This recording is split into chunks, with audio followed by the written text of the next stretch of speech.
Millions of Social Security checks are going out on Wednesday, June the 17th. The big question is, are you one of the people getting paid? Because here is what most people do not realize. Not everyone is going to get the check they were expecting.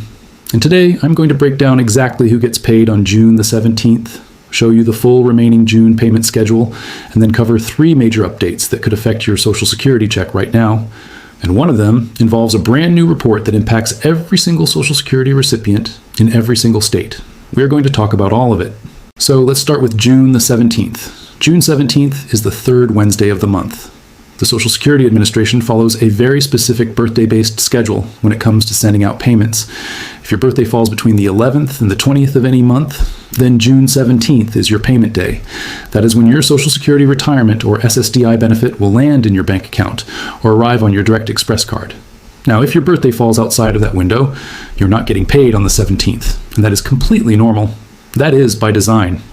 The Social Security Administration splits payments across 3 Wednesdays every month based on birthdays. We're going to walk through the full schedule in just a moment. But first, I want to make sure you understand the payments that have already gone out this month. Because June 2026 has been a busy month for Social Security payments. On June the 1st, those who receive SSI, Supplemental Security Income, receive their payment. That is always on the 1st of the month unless the 1st falls on a weekend or holiday, in which case it moves earlier. Then on June the 3rd, there was a combined payment day. That is the day when people who receive both Social Security and SSI got their Social Security portion. This is a group that is often on lower fixed incomes and receiving both programs at the same time. And then on June the 10th, the first group of regular Social Security and SSDI recipients got paid. That is the group born between the 1st and the 10th of the month. So if your birthday is on, say, the 4th, the 7th, or the 9th, your money came on June the 10th. So now we are at June the 17th, which is your day if you were born between the 11th and the 20th. And then after that, there's one more group. If your birthday falls between the 21st and the 31st of the month, your payment is coming on June the 24th. That is the 4th and final Social Security payment of June 2026. And then we roll right into July, and that whole cycle starts fresh again on July the 1st with SSI recipients. Now, here's something I want you to pay close attention to. Especially if you are expecting a payment on June the 17th. There is a federal holiday this week. Friday, June the 19th, is Juneteenth, and that is a recognized federal government holiday. Now, the good news is that your June 17th payment falls on a Wednesday, 2 days before the holiday, so it should not be delayed. However, I want you to be aware of this because if for some reason your payment does not arrive on the 17th, the Social Security Administration's offices and phone lines will be closed on the 19th. That is a day you will not be able to reach them. So here's what you do if your money does not show up on June the 17th. First, wait 1 business day. Do not panic on Wednesday night. Give it until Thursday, June the 18th. Banking systems sometimes have slight processing delays, and that is normal. But if by Thursday your money still has not arrived, I want you to go directly to ssa.gov, log into your My Social Security account, and check whether the Social Security Administration shows that your payment was sent. That is the first thing you want to verify. Was the money sent from their end? If the answer is yes, then the issue is on your bank side, and you will want to call your bank or card provider directly. If the answer is no, and the payment does not show as sent, then you need to wait until Wednesday, June the 24th, before calling the Social Security Administration to report the issue. The reason for that is the SSA requires you to wait 3 business days.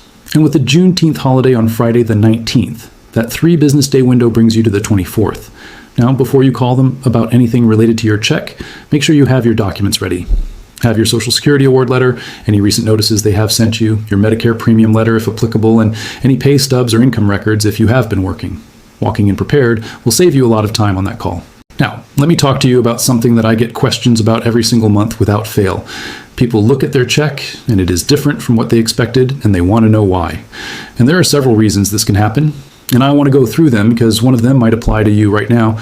The first reason is overpayment recovery. The Social Security Administration has the authority to take up to 50% of your monthly Social Security or SSDI check if they have determined that you were overpaid at some point and you owe that money back. This catches a lot of people completely off guard. They never received a clear notice, or they received one and did not fully understand what it meant, and then suddenly half their check is gone. If this is happening to you, you have rights. You can file a waiver, which means you're saying you acknowledge the overpayment may have happened, but repaying it would cause you financial hardship. Or you can file an appeal, which means you're disputing the overpayment itself. either the amount or the circumstances behind it. You have 60 days from the date on that notice to act, so do not sit on it. The second reason your check might look different is Medicare premiums. And this one is very closely tied to our third major update today. So I'm going to come back to it in detail in just a moment, but the short version is this. When you enroll in Medicare, the premium comes directly out of your Social Security check. And for a lot of people who are brand new to Medicare, that is a surprise they did not see coming. The third reason is the earnings test. If you are receiving Social Security benefits before you reach your full retirement age and you are still working, there is a limit to how much you can earn. For every $2 you earn above that limit, you lose $1 of your Social Security benefit. So if you earn $1,000 over that threshold, your benefit gets reduced by $500. This is not a permanent loss. You do get credit for it later, but in the short term, it absolutely affects your monthly check. Fourth reason is taxes.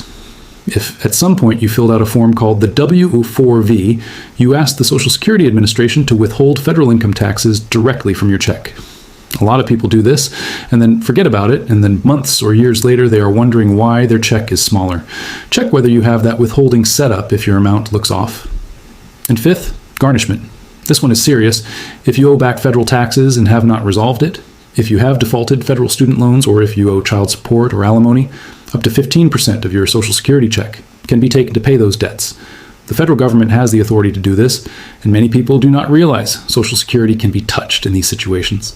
Now, there's also one reason your check might have gone up, and that applies to public sector workers. Teachers, firefighters, police officers, federal employees who were affected by the repeal of the windfall elimination provision and the government pension offset, which are also known as WEP and GPO.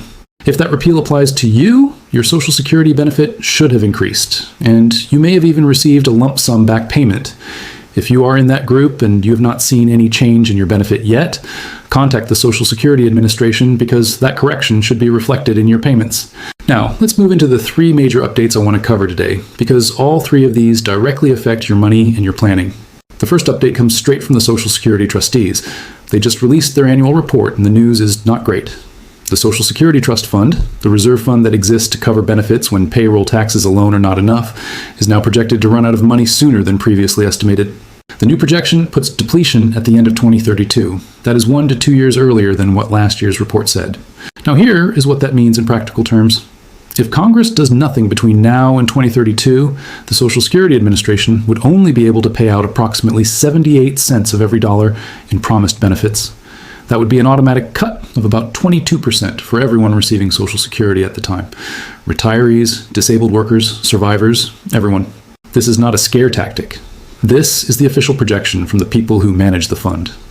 Now, Congress does have options. There are things they can do to fix this, and there are ongoing debates about the right approach. But what this report is telling us is that the clock is ticking and the timeline just got shorter. The second update answers one of the most common questions I get.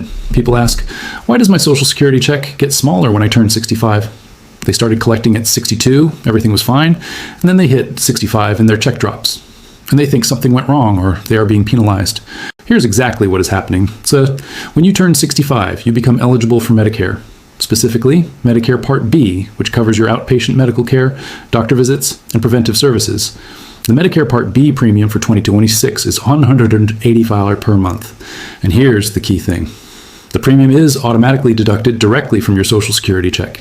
So if you were getting, let's say, $400 a month in Social Security, now you're getting $215. Your Social Security benefit itself did not change. The trustees did not cut your benefit. What changed is that $185 is now being taken out before the money hits your account, and it is going toward your Medicare coverage. Now, there's also something called IRMA, the Income-Related Monthly Adjustment Amount. If 2 years ago, meaning back in 2024, your income was above a certain threshold, the government looks back at that income to determine your Medicare premium for this year. And if your income was high enough, your Part B premium could be significantly more than the standard $185. Some people are paying $300, $400, or even more per month depending on their prior income, and that all comes out of Social Security. Additionally, if you delayed enrolling in Medicare Part B past when you were first eligible and you did not have a qualifying reason for the delay, you are going to owe a 10% late enrollment penalty for every 12-month period you could have enrolled but did not. The penalty is permanent and stacks on top of your premium for as long as you have Medicare. So, if you are approaching 65, please do not ignore your Medicare enrollment window. The cost of missing it is real, and it lasts. The third update is good news, and I want to make sure you pass this one along because it is a benefit that very few families are taking advantage of, even though a lot of them qualify. It is called Summer EBT, and it is a federal food benefit that provides money specifically to help low-income families cover grocery costs during the summer months when kids are not in school and are not receiving school meals. In 2026, the benefit is $120 per child for the summer, which breaks down to $40 per child per month over the 3 summer months. The money comes on an EBT card, and families have 120 days to spend it before it expires. Now, here is what is striking about this program. Studies have shown that roughly 20% of this money goes unspent, not because families do not need it, but because they simply do not know about it or they did not sign up in time. If you have grandchildren, nieces, nephews, or anyone in your family with school-age kids in a lower-income household, please share this with them. The Summer EBT program is rolling out right now in June 2026. The eligibility is generally tied to participation in other assistance programs, like free or reduced lunch at school, SNAP, or Medicaid. But even if a family is not sure they qualify, they should check with their state's Department of Education or their local school district because enrollment varies by state and the window does close. So let's bring all of this together and talk about what your action steps are this week. First, confirm your payment date. If your birthday is between the 11th and the 20th, your money is coming Wednesday, June the 17th. If your birthday is between the 21st and the 31st, yours is coming June the 24th. Second, do the Medicare math. If you are turning 65 soon or you just turned 65, understand that $185 is coming out of your check automatically. Factor that into your monthly budget right now before it catches you off guard. Third, if you have any family members with young children who are lower income, tell them about Summer EBT. That is $120 per child that is available right now, and too many families are missing it. And one final thing before I go, I talked about the trust fund depletion report, the Medicare premium deductions, and the earnings test. All of these are reasons why it is so important that you actually understand what you're supposed to be receiving. The Social Security Administration processes what you apply for. They are not going to call you and say, hey, you might be eligible for a spousal benefit. Or hey, you are a divorced spouse and could be getting more based on your ex's record. Or hey, you might qualify for survivor benefits. They're not going to do that work for you. That is your job. And the earlier you look into it, the more money you protect. If you are getting underpaid right now and you wait, they will only go back 6 months to correct it, no matter how long they have been paying you less than you deserve. So the sooner you look into your benefits, the better.